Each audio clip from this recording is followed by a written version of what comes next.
I'm gonna do everything in my power to make sure you never forget the night you stepped in the octagon with me.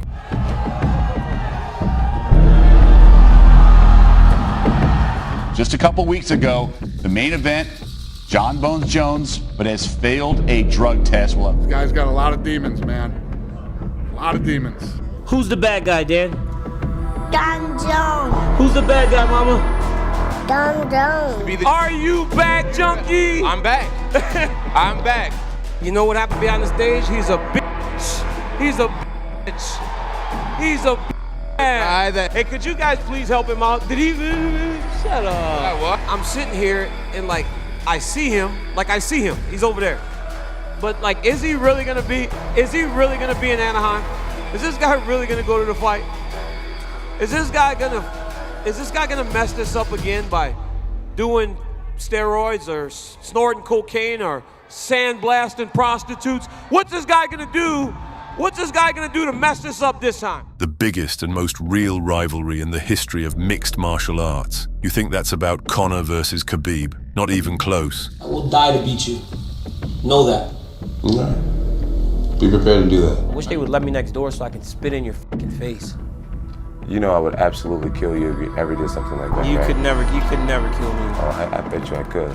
Then you should try, John. You really should try, John. No, I would literally kill you if you spit in my face. Yeah, let's try that, John. Literally kill you. Let's try that, John. What happened between Daniel Cormier and Jon Jones changed the way fights were promoted forever because lines appeared between show business and real life. I believe that when we get into that cage, Jon Jones is gonna walk there with his title. I'm gonna start pulling at that man's title for the first 2 rounds, and he'll hold on to it. But right around the 3rd round, 4th round, Jon will open his hands, let his grip go and say, Daniel, take it, this is too hard, I don't want to deal with it. I'm gonna push that man to a place that he's never been in his entire life, and I will make Jon Jones quit. Sunday morning, Joe Rogan, you will wake up and you will say, how Daniel make this look so easy? Bad blood, everybody always loves that, and then they always wonder if it's real or not. You know, what can you give us sort of a behind-the-scenes look of the rivalry between Cormier and Jones? Yeah, I think there's a lot of guys that, you know, like the Conor Mayweather thing. As you get out and get in front of your opponent and you guys start, you know, going back and forth, you definitely, you start to not like your opponent. And a lot of people, you know, in the fight business, not so much in MMA. There's a lot of respect in MMA, and you know, there's a martial arts aspect to it. But there's never been one more real than Cormier and Jon Jones. They can't stand each other. They don't respect each other. You know, it doesn't get any more real than these two. So sit back and get ready to witness the full story of the conflict between Jon Jones and Daniel Cormier. Smash the like button on this video and let's get started. I'm sorry, first time I got close to him. With Jon Jones, it's like I pushed him here and it was more malicious. It was the push was more malicious because of the ill will and hard feelings I have towards him. And his response showed how he feels towards me. So it doesn't matter what he says. He could say, well, it's not that big a deal. I think it's petty. That's not true. That's not true. You don't go and fight in that way, in that situation, especially a guy that's so guarded, if you don't have real bad feelings towards someone. So yeah, I believe 100% he dislikes me. I dislike him. So where did the most iconic and personal rivalry in the history of the world's best league begin? Believe it or not, long before DC ever arrived in the UFC. It all started back in 2010 at UFC 121, where Daniel's teammate and close friend Cain Velasquez ran through Brock Lesnar and won the heavyweight title for the first time. At that time, Cormier was only beginning his road to the top. He had recently fought under the Strikeforce banner for the first time and held a 5-0 MMA record. Jones had started his MMA journey earlier, and with an 11-1 record, he was already one of the top contenders for the light heavyweight belt, having already taken out Stephan Bonner, Brandon Vera, and Vladimir Matyushenko. According to both fighters, backstage at that event, they crossed paths and started talking, during sarcastic comments toward DC. John later said he was just trying to create a relaxed atmosphere, not insult Cormier, but Daniel felt that Jones had acted arrogantly and looked down on his Olympic wrestling and achievements. Time him and I ever interacted, he looked down on me and started to make derogatory comments. One of my guys said, hey, the Cain Velasquez is wrestling coach. So, hey man, hey, I hear you're a wrestling coach and I bet you I can take you down. He got pretty defensive and I walked away feeling pretty awkward. What first looked like a small misunderstanding and a brief moment of tension eventually turned into real and genuine hatred, because by 2014, when Jon Jones had already defended his light heavyweight title 7 times and written his name into history as one of the greatest ever, Cormier had joined the UFC, built real momentum, and moved down from heavyweight to meet his old friend. The original reason was that DC didn't want to fight his friend Cain Velasquez, so he switched divisions, and, by fate, Bones happened to rule that one. As it turned out, 2 convincing wins over Patrick Cummins and Dan Henderson were enough for Cormier to become the next man in line for Jon's gold. Their first fight was booked for January 2015 at UFC 182, and that's exactly before that event that the wild brawl you saw at the beginning took place. See the Jon Jones thing? Yeah, it was crazy, man. Jon Jones and Daniel Cormier got in this huge scrap at a press conference. It was ridiculous. Oh, wow. Jon Jones got in Daniel Cormier's face, put his forehead on Daniel Cormier's forehead. Daniel Cormier grabbed Jon Jones by the neck and pushed him away, and Jon dropped his belt, and then it was just bodies colliding. Wow. And Jon immediately, I guess, it's a wild scramble, but Jon was on top. And Jon was like, I took you down so quick, within 7 seconds you were on your back. And you're like, oh no, like the shit talking just escalated to a totally different level. And Jon Jones put out a video that said, you suck, you're so weak. When I got a hold of you, you felt so weak. Like it's really, and then he deleted the video. Thankfully, the internet remembers everything. Long story short, the second their title fight was announced, trash talk started flying from every direction. Both men hated the way the other one talked, behaved, and carried himself. So with every press conference and every direct face-to-face meeting, they kept adding fuel to the fire of a conflict that was already burning hot. As we already said, the peak of that tension came during one of their stare-downs, which ended in a full-on fight. It felt like almost everyone at the event had to step in and separate the 2 big men. Somehow, they finally managed to pull them apart. Attack him the whole time. I'm gonna press him, I'm gonna wrestle him, I'm gonna hit him, and it's just gonna be a fight. I mean, whatever you imagine a fight as, that's what I'm gonna put on Jon Jones. Hey, it happened. A lot of people freaking really enjoyed it as well. Did you guys enjoy that?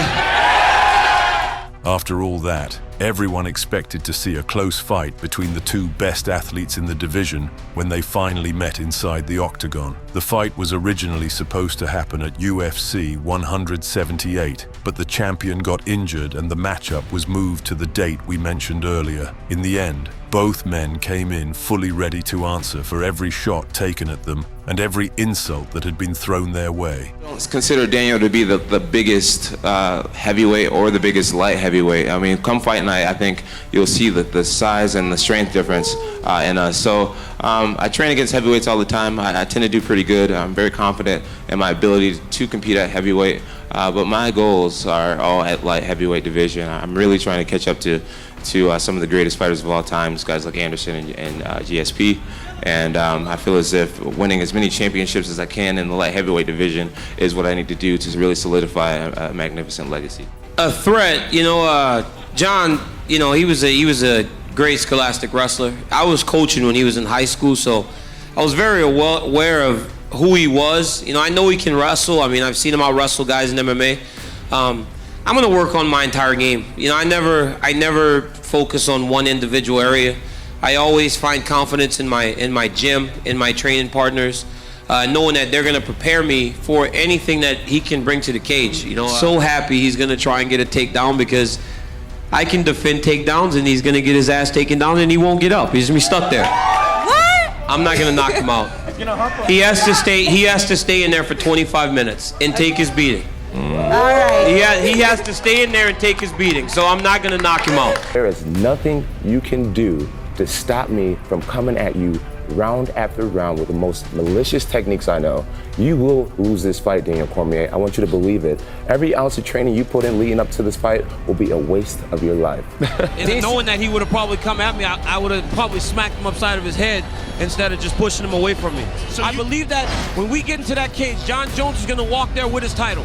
I'm going to start pulling at that man's title for the first 2 rounds, and he'll hold on to it. But right around the 3rd round, 4th round, Jon will open his hands, let his grip go, and say, Daniel, take it. This is too hard. I don't want to deal with it. I'm going to push that man to a place that he's never been in his entire life, and I will make Jon Jones quit. Sunday morning, Joe Rogan, you will wake up and you will say, how Daniel make this look so easy? Main event of the evening.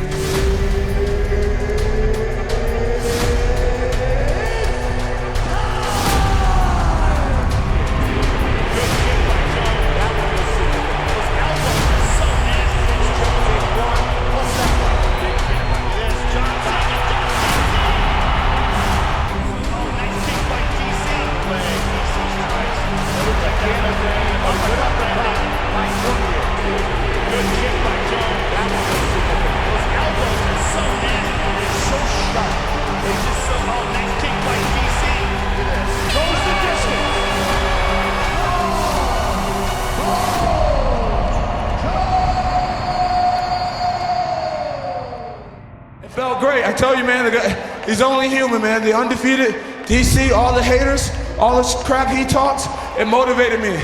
Took him down. I think that's like, I don't know, 5 takedowns to 0. I'm sorry that I'm being classless right now. I do not like DC, and this is why I'm being this way. I don't know how to judge a fight, so, you know I lost, and Jon won. That's pretty much all it boils down to. It doesn't matter if it's closer or if it's not. You know, he won the fight. Yeah, I thought he had a very good performance out there tonight. Absolutely. You know, my lips swollen, my eyes fat. It was a 5-round fight. It was entertaining. You know, he had some great flurries in there. And as an athlete, how can you not respect a guy like that?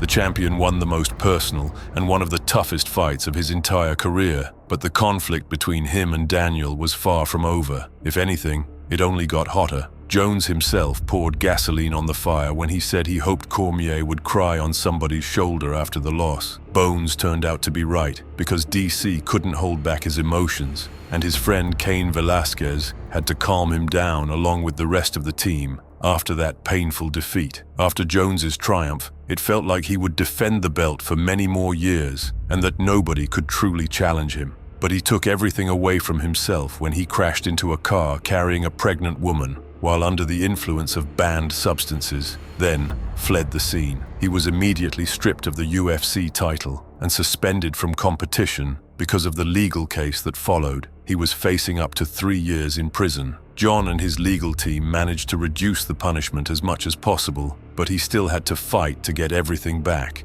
And while Bones was fighting for his freedom in court, Cormier took advantage of the moment and replaced the now former champion in a fight against Anthony Johnson. Daniel choked him out in the 3rd round and became the new undisputed champion at UFC 187. It is all over! Daniel Cormier! It's the new UFC light heavyweight! Or the 16,000 people in this arena. But I have a message for one man. Jon Jones, get your together. I'm waiting for you. In 2016, Jon was finally cleared to return. At first, everyone expected him to get an immediate rematch with DC, but Cormier got injured. Still, Jones was just happy to be back and let the world know it. In a way, I'm grateful because I get to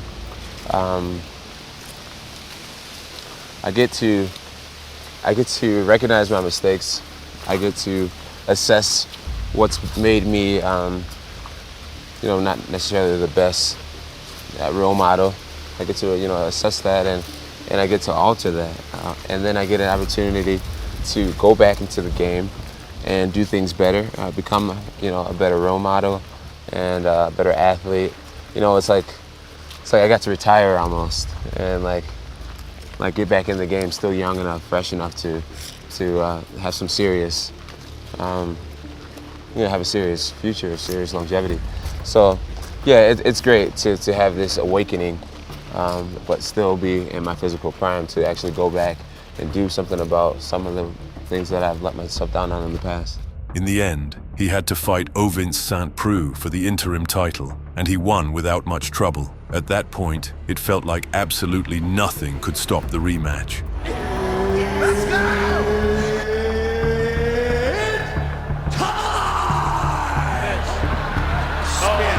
Spin to the body. Yep, right. Nice up elbow. Hard right there. Or he's going to be in trouble. Did not continue the act. That's a heavy takedown.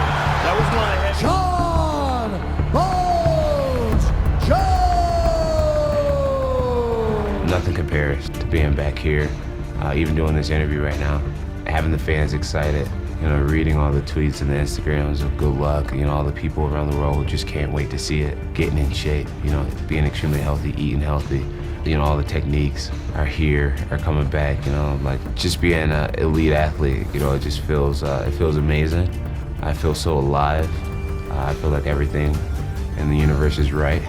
And, I guess to put the cherry on top of all these great emotions that I'm experiencing, it's just to have that belt around my waist. So I feel complete, and I've never been happier. Look at that. I'm doing my work. See, I'm just being a professional. There it is. Oh. There it is. How rude. Live on pay-per-view. How rude, John. How rude, John.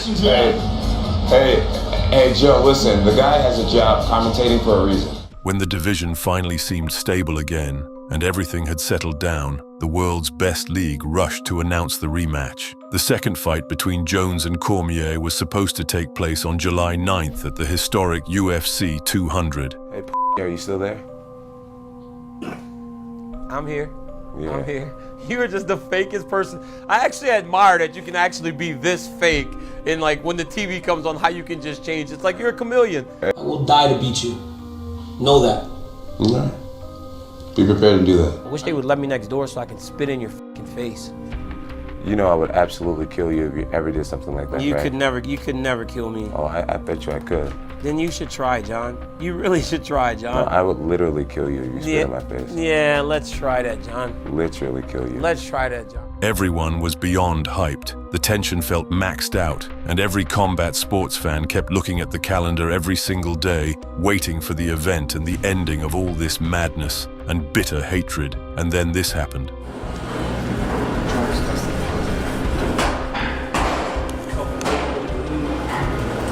Baby, come on. Come on. I'm so sorry. Come on.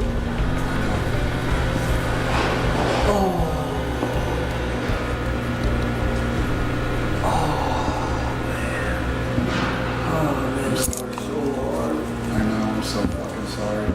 Like, is there anything I can do? Like, I'll sign a release and we can just fight. Can't do it. Right before the event, John Jones failed a drug test, and he was immediately pulled from the card. Cormier was mentally crushed. When he heard the news in a private conversation with the UFC president, he couldn't hold back his emotions. So much time invested into preparation, into training camp, so many thoughts, hopes, and so much focus, and all of it was wasted. USADA suspended John Jones over a possible anti-doping violation, and this happened just days before the historic UFC 200. The investigation later resulted in Bones becoming the first fighter in history to be stripped of a championship belt twice. On top of that, he was suspended for 1 year and removed from the testing pool for the same amount of time, while Jones, crying at a press conference, insisted he had taken nothing and kept sitting out because of what he saw as unfair suspensions. Daniel was building his own legacy in the division. I want to first start by apologizing to all the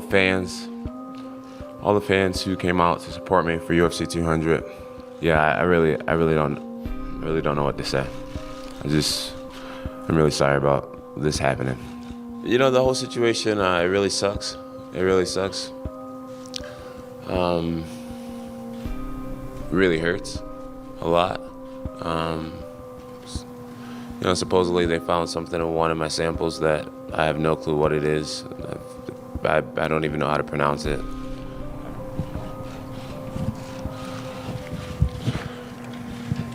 I need to show. Yeah.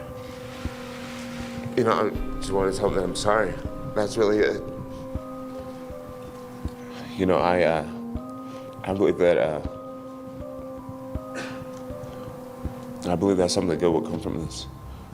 During John's absence, DC beat Alexander Gustafsson, then defeated Anderson Silva, and then choked out Rumble Johnson again. It's it. And still, Daniel Cormier has done it. And then came the long-awaited golden moment for the fight community. By the summer of 2017, Bones was finally back for real. He was immediately given a title fight against Daniel Cormier at UFC 214 in Anaheim, California. I think in time, the result of one fight will not overcome everything I've done in this sport. But the reality is, for me, I do need to win this fight, because if you look at all the things that I've done in my career, I've done it all outside of beating Jon Jones. It's the last thing for me to do, and yeah, it's very important. I need to win this fight on Saturday night as much as anybody else sitting up here. Yeah, I feel like I'm at a pretty good place in my life with who I am. I just kind of learned not to give a f***, and it feels great. Just like before the first fight, the two men unloaded a ton of ugly things on each other. Daniel even called John the N-word and a monkey. John responded by saying he would make Cormier cry again after the loss, calling him a paper champion who only held the title but wasn't actually the best. The nerves were at the limit, both for the fighters and for the fans. All I care about is you showing up on July 29th and you and I getting to fight again. It's all I've cared about for 2.5 years. Don't do shit that compromises that, and I have no issue with him. Fuck DC. I'm very confident. My confidence has never wavered, and I do feel good going into this rematch. But as I address these people in here, I say to you, guys, I've been sober. I haven't done all these things. I haven't wrecked my vehicle. I haven't been suspended. I didn't get stripped from my championship. I didn't do all those things. Guys, these are normal things that adult human beings do. You cheer this guy for saying he's not going to do these things anymore. I have done this my entire life, but you boo me. Thank you. Thank you. You know what happened behind the stage? He's a bitch. He's a bitch. He's a bitch. Are you back, junkie? I'm back. I'm back. Hey, could you guys please help him out? Did he? Shut up. What? Well, so like, I'm sitting here and like, I see him. He's over there. But like, is he really gonna be in Anaheim? Is this guy really gonna go to the fight? Is this guy gonna mess this up again by doing steroids or snorting cocaine or sandblasting prostitutes? What's this guy gonna do? What's this guy gonna do to mess this up this time? He ain't getting no belt back. Congratulations on getting back into the octagon and getting your life in order, but he's not getting the belt back. Thanks, man. You haven't said that to me yet. Thank you. Before we move into the breakdown of the actual event, we have to mention an interview from over 3 years earlier that directly points us to the climax of this rivalry. You're talking about the Josh Burnett fight, but... So maybe we are on the same wavelength. That will be figured out by September 27th. So don't think you're going to kick me in the head with your left leg. If you didn't catch it, that interview happened before their first fight. And strangely enough, even back then, Cormier and his team already seemed to understand what kind of game plan Jones might use to win. But apparently, they forgot to fully account for that in the rematch. We finally got him to come back. He can stop running. I'm going to kick his ass this time.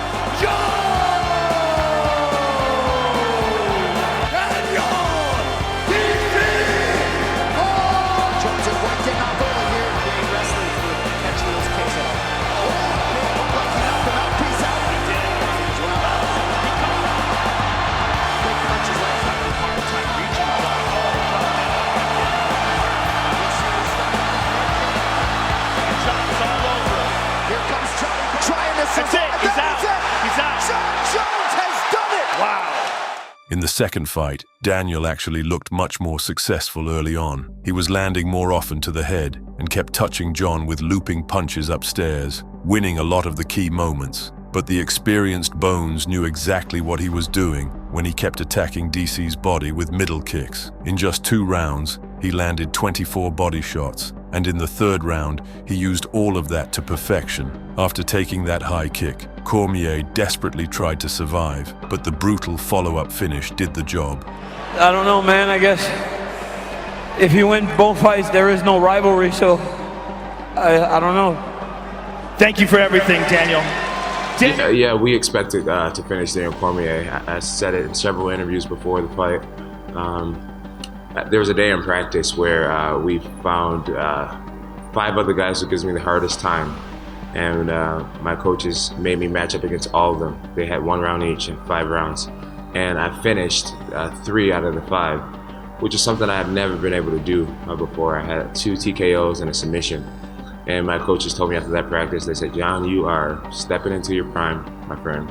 And they said it's time for you to expect to finish fights, expect more out of yourself, both in your personal life and at work. Cormier was broken again. He gave everything he had and managed to stand on equal terms with peak John Jones, but it wasn't enough because the skinny one simply outplayed him in one area and used that to knock him out. After the second loss to his biggest enemy, the Louisiana native once again couldn't hold back his emotions. And their rivalry ended on a very strange note. Just 1 month after John's victory, the world found out that he had failed another drug test. Turinabol was found in his system. On top of that, the California State Athletic Commission officially overturned the result of the fight. Bones was stripped of the title again, and it was returned to Cormier. Then in September, it was announced that the fighter had been suspended for 15 months. A disappointed Daniel at least got some kind of consolation, even if it was only a small one. Daniel Cormier. I talked to Cormier on the phone. He was like, he tested positive again. Can you believe this shit?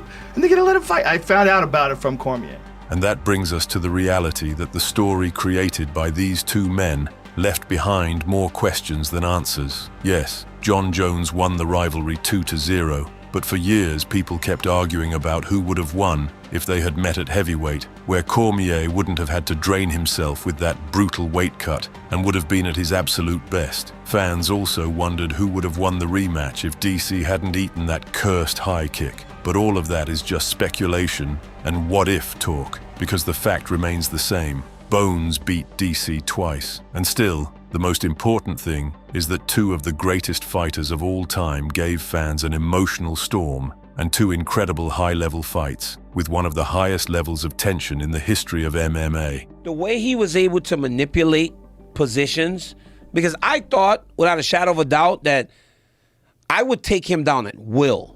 But it's hard. Even if you get a takedown, it's hard. Years later, while Daniel Cormier works as a UFC commentator and John Jones continues fighting, some of that tension between the 2 bitter rivals is still there. DC has repeatedly questioned John's character after all of his failures outside the cage. John's legal and personal problems got in the way during the prime of his career, and Cormier clearly took some satisfaction in using that against him after everything his enemy had done during the peak of their hatred. Let's go.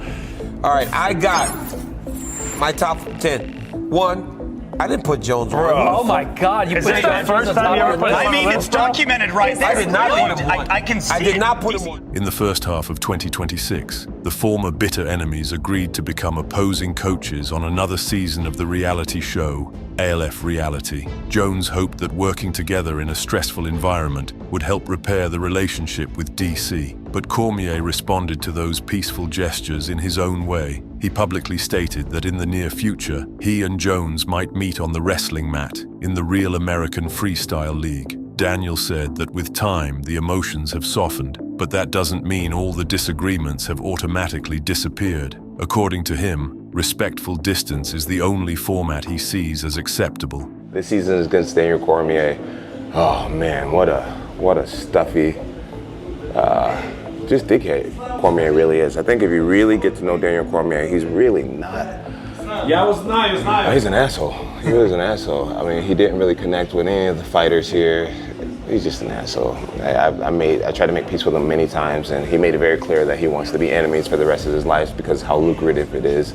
And what about you, friends? What can you personally say about the conflict between John Jones and Daniel Cormier? Write your full opinion in the comments. Don't forget to subscribe to the channel so you don't miss the next videos. And of course, leave a big thumbs up if you enjoyed this episode. See you soon.